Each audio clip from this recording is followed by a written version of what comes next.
Hello बच्चों, let's read out the question first. A long copper tube of inner radius capital R carries a current of I. The magnetic field B inside the tube is. So यहाँ पर एक tube है copper की, ठीक है, उसका inner radius बोल रखा है कैपिटल आर के बराबर है और उसमें से जो करंट कैरी हो रहा है वो आई कैरी हो रहा है. सो हम बताना है magnetic field B inside to the tube. Okay, inside to the tube magnetic field का मान क्या होगा. तो चलिए स्टार्ट करते हैं हम सोल्यूशन से. But before of its let's talk about the key concept which we are going to use here for this question.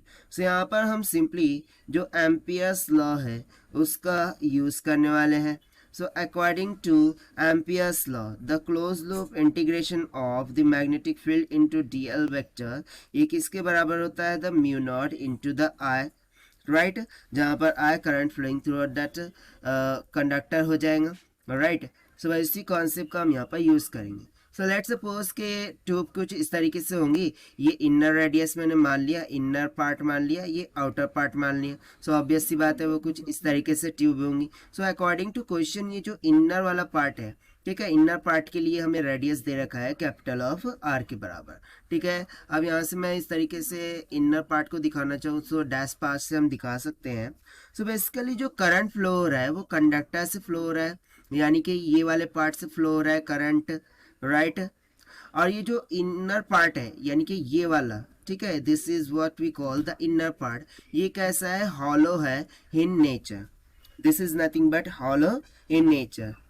सो यदि मैं magnetic field inside to the hollow क्या लिखूं? हॉलो ट्यूब लिखूं, ठीक है.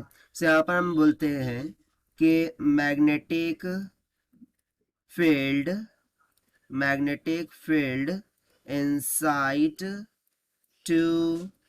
inside to the tube वो क्या होंगी? So this will be given by the Ampere's law. Magnetic field B vector into dl vector that will be equals to mu naught into I. Now if you see that कि जो inner part of the tube है वो तो basically hollow है in nature और ये जो current flow हो रहा है वो outside to the tube flow हो रहा है. सो क्या ये करंट इनर पार्ट से फ्लो होगा? नहीं. क्यों? क्योंकि इनर पार्ट जो है तो वो हॉलो है. सो हॉलो पार्ट के लिए जो करंट का मान होगा वो तो जीरो के बराबर होगा.